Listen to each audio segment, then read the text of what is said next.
जैसा हमने आपको शुरू में बताया था कि आप एक खबर जरूर देखिएगा, कोर्ट में भूत ने कैसे गवाही दे दी दर्शक, ये खबर अब मैं आपको दिखाने वाला हूं। और आज जब ये खबर हमारे सामने आई, हम भी सोच में मजबूर पड़ गए कि क्या हुआ, कैसे हुआ, इसलिए पूरा एक्सरे इसका आज हमने किया है। ध्यान से सुनिए दर्शक, आपका या आपके किसी परिचित का कानून से कभी ना कभी तो पाला पड़ा ही होगा दर्शक। आपने लोगों को गवाही देते देखा भी होगा और सुना भी होगा।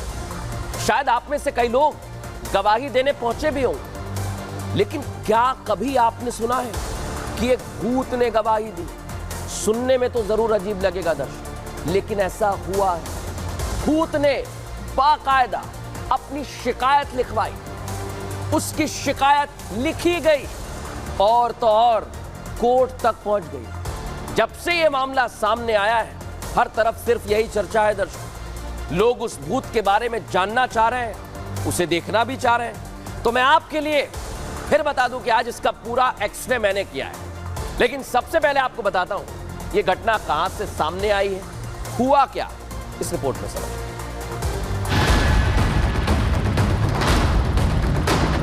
साल 2014 में एक एफआईआर होती है। एफआईआर धोखाधड़ी के मामले को लेकर की गई थी।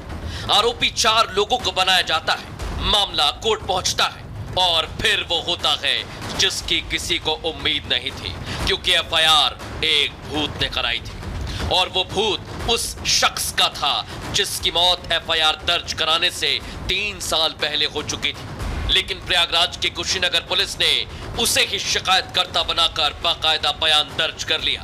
एफआईआर में मर चुके शख्स के साइन लिए गए। बयान के आधार पर ही चार्जशीट तैयार कर ली गई।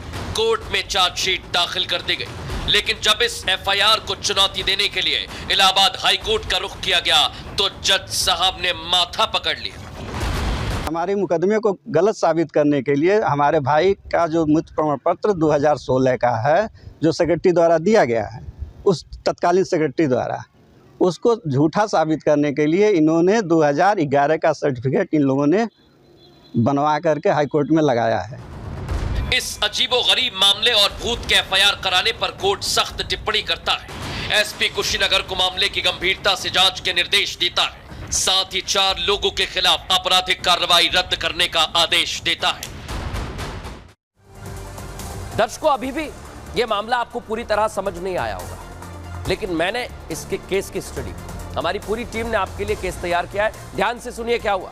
प्रयागराज की कुशीनगर पुलिस का यह पूरा का पूरा कारनामा है। भूत की शिकायत पर पुलिस ने एफआईआर दर्ज की। थाने में पुलिस वालों ने भूत की गवाही तक ले ली दर्शकों।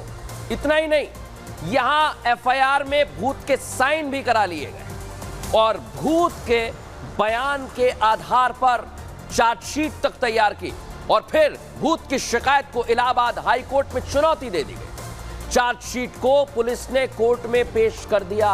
एक भूत कर रहा था ऐसा, सवाल खड़ा होता। लेकिन क्या हुआ, जज ने माथा पकड़ लिया। चार्जशीट देखकर पुलिस से सवाल किए कि किस आधार पर पुलिस ने मामले की जांच की। मरे हुए शख्स को शिकायतकर्ता बना दिया। एफआईआर कैसे की? 3 साल पहले शख्स मर चुका तो बयान कैसे लिया गया? एफआईआर में 2011 में मर चुके शख्स को शिकायतकर्ता बनाया और मौत के 3 साल बाद 2014 में पुलिस ने एफआईआर दर्ज की। कोर्ट ने कुशीनगर एसपी को जांच का जिम्मा दिया है। आपराधिक केस की कार्रवाई कोर्ट ने रद्द कर दी। यानी आप सोचिए कि पुलिस की गलती से ये सब कुछ हो रहा है। एक मरे हुए शख्स की गवाही तक ले ली गई। सुनिए जरा क्या कुछ कहा। जो विपक्षी है पुरुषोत्तम, वो 2014 में एफआईआर में एक क्रॉस एफआईआर लिखाई है। उसमें ये खुद मान रहा है कि जो व्यक्ति है शब्द प्रकाश, जिसका कि मृत होना दिखाया जा रहा है, वो 2014 में जिंदा है। हमारी बेसिक जांच में ये अभी तक आया है कि 2016 के आसपास इसकी मृत्यु हुई है और इसमें किसी के द्वारा भी, जो विपक्षी है, अगर उनके द्वारा कोई धोखाधड़ी किया गया है, फर्जी मृत्यु। तो देखा, पुलिस अब इस मामले की जांच कर रही है। बहरहाल न्यूज का एक्सरे में फिलहाल इतना ही। कल फिर हाजिर होंगे रोचक और जानकारी भरी खबरों के साथ।